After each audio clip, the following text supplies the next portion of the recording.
Hi, everyone. Welcome back to another Facebook Live with me, Jeremy Frankel.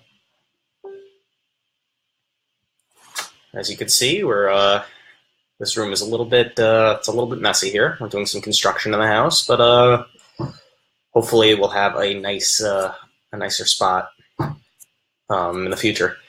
But let's get to it. So, everyone's always talking about drain the swamp. And everyone wants to drain the swamp, but we hear it every single day.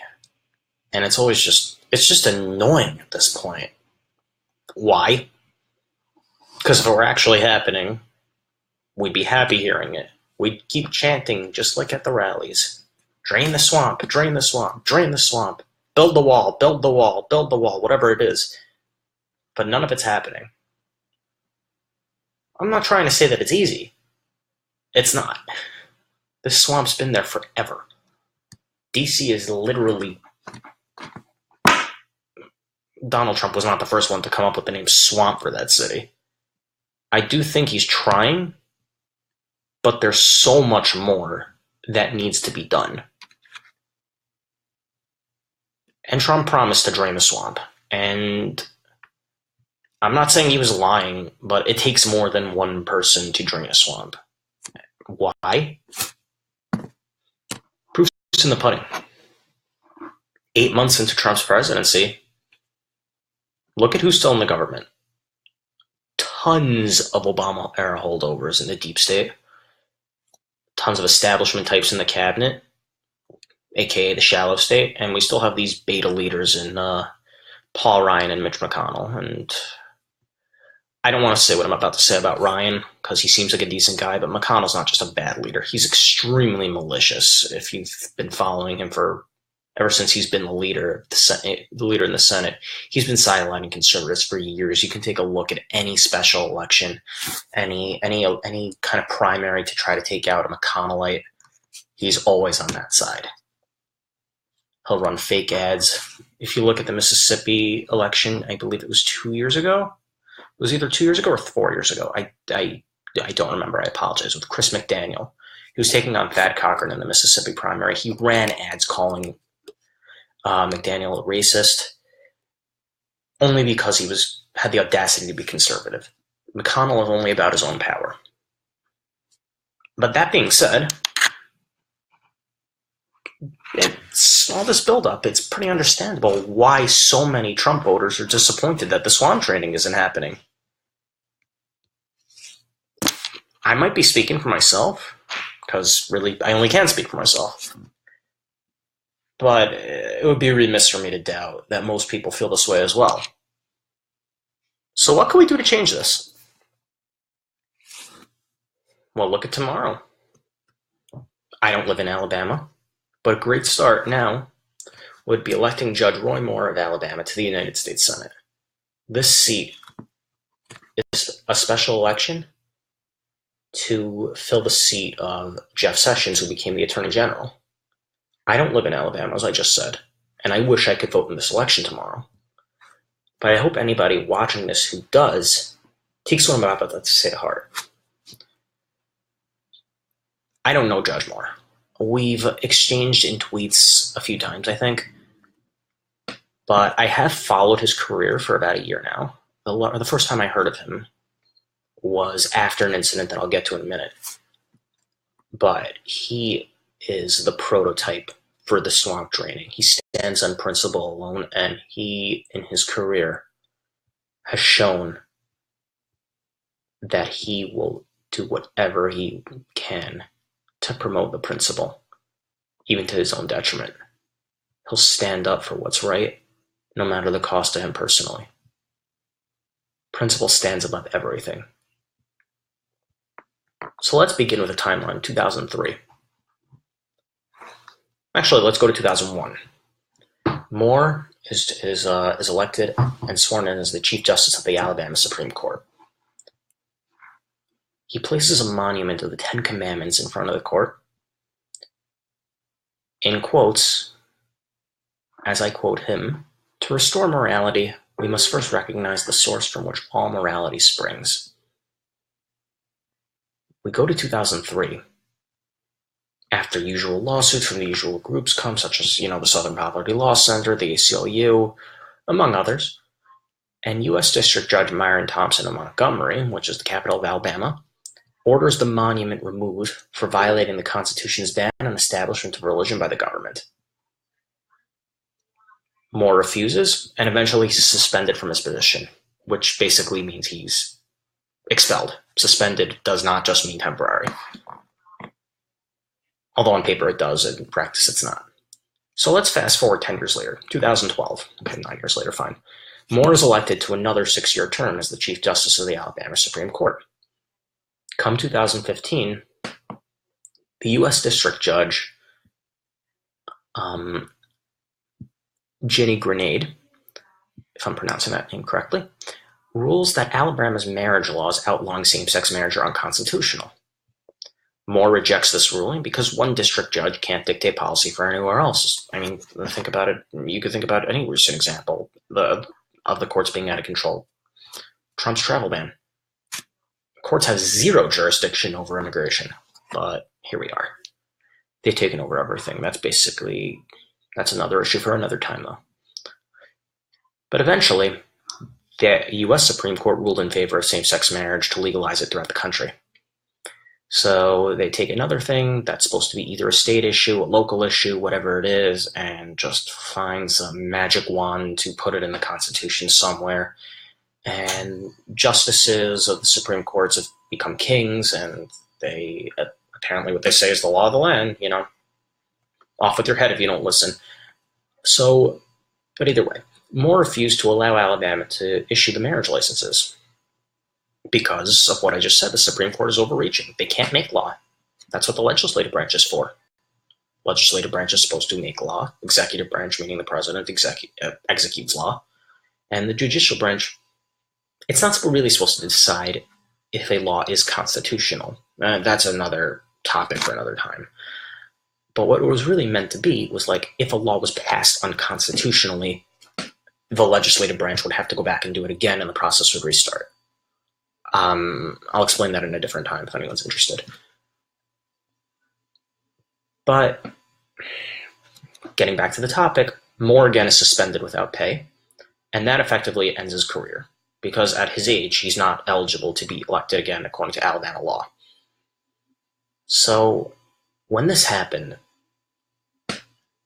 so many people spoke out about it, and there were many prominent conservatives. And this is when I heard of him. This is the incident when I heard of him, because this just happened last year. This happened, I want to say, in the summer of 2016. So there were many conservatives that hailed him as a hero for standing up for his beliefs and principles, and even when it cost him. So many will talk about bringing the fight to D.C., how I'm going to do this, how I'm going to do that. He did it. He didn't take the easy way out. And that's why I support him running to be the next senator from Alabama. Do I believe that he'll join the Mike Lees, the Ted Cruzes, the Rand Pauls, the Tom Cottons, the Marco Rubios? Take your pick. Because of a future promise? No. Yeah, he's making pledges for his campaign, of course, like anyone else. But any bit of history looking into him shows that he's willing to put principle above anything else. He won't play second fiddle to a charlatan like Mitch McConnell, who's doing whatever he can to elect Luther Strange, who is the fill-in for the seat of Jeff Sessions right now, to that Senate seat. He's an establishment lackey, and he's going to be a reliable McConnell vote. I admit I don't know that much about him. All I do know is that he has a lot of ethical issues. Might be a nice guy. I know nothing about him, but he is not a conservative. But let's forget Strange for a second, because it's not about Strange. It's not even just about this one election. It's about the fact that a senator from Kentucky, or really a senator from K Street at this point, in the name of McConnell, is putting so much into this race, and that he puts so much into other races. As I said, the McDaniel race in Mississippi, back when, And there are a lot of cases like this. But this shows how worried he is that his swamp will actually be drained. This is his swamp. Why Trump endorsed Strange while bashing McConnell for other things and wanting to drain the swamp, and I really do believe he does want to drain the swamp, but he kind of can't get out of his own way. Topic for another time again. Open up a huge can of worms here, apparently. But yeah, one can only wonder why Trump endorsed Strange, but we all know why McConnell did. But in comparison to Strange, Moore stands only for principle. As I just said, all he wants to do is the right thing. He doesn't care how it costs him personally. He wants to do what's right for the country and what's right for God, what's right for humanity. And the reason that I believe most Americans have a negative view of politicians is because of these snakes like Mitch McConnell and his type. And that's why we have to rally around everyone that the DC swamp opposes, because those are the politicians that fit that stereotype. That is the perfect litmus test of someone to see if they'll fight for all Americans, for liberty, for the Constitution, and throw away K Street and politics as normal at DC. This is why I have strongly endorsed Moore for the special election scheduled tomorrow. And I urge everybody that's watching this, that read my column in the Daily Wire, and I wrote in the New Americana as well today about this. Anyone who's watching this or reading this, go out and vote for him. Now, I'm going to veer off a little bit. I have heard that there are many people who find Moore a little off-putting for different reasons. There are a lot of prominent conservatives who have actually endorsed another candidate who was in this race that I didn't talk about, a third candidate named Mo Brooks. He is in the House right now. He's a solid conservative who I happen to like very much. I'm not really sure why he's running in this race, to be totally honest. I think I would love it if he ran for the next seat once it's up. So if you're going to vote for someone and you don't want to vote for Moore, vote for Brooks. Because what happens is, if no candidate tomorrow gets over 50%, we have what's called a runoff. So the top two will be facing off each other in another election scheduled in about a month from now. I'm not sure the date off the top of my head. If it's a Moore versus Brooks runoff, it will be the biggest pushback to McConnell in the DC swamp. It'll be like taking that drain from the bottom and just lifting it right up.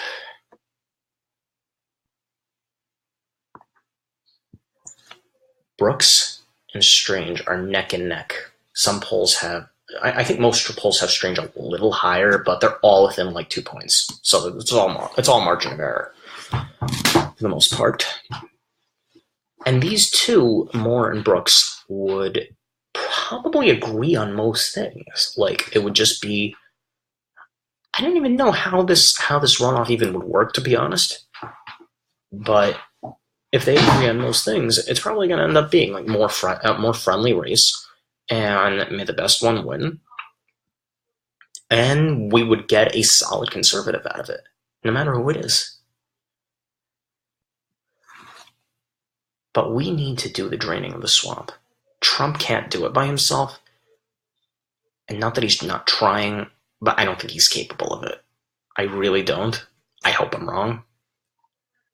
He's done a lot of good. He's also done a lot of stupid things that have kind of clogged it up a little bit more. So why can't we do our part? This is a great way to do it. And if you live in Alabama and you're watching this, or read my pieces, or follow Steve Deace, Mark Levin. Actually, Levin endorsed Brooks, so I'm going to name everybody who endorsed either of these two. Daniel Horowitz, all of Conservative Review, Sean Hannity, Ann Coulter, Laura Ingraham, they endorsed Mo Brooks. Plenty of others. You know that how important this is. It's not just about this one election. This is going to set a trend. This is going, if it goes well, this is going to end McConnell's iron grip on the swamp. We are going to take that plug at the bottom, like a drain in a bathtub. We're going to take it and lift it as high as we can. And we're going to get all of that swamp water out of there. Replace it with fresh, clean water. And McConnell will never know what hit him. Thanks, everyone, for watching. Just always remember, you can find me on Twitter at FrankelJeremy, so that is my last name and then my first name. And you could see me at least weekly at the Daily Wire, the New Americana. So if you ever want to find me, I'm also on Facebook, obviously. So everyone, have a good one, and looking forward to another session soon. All right, have a good night.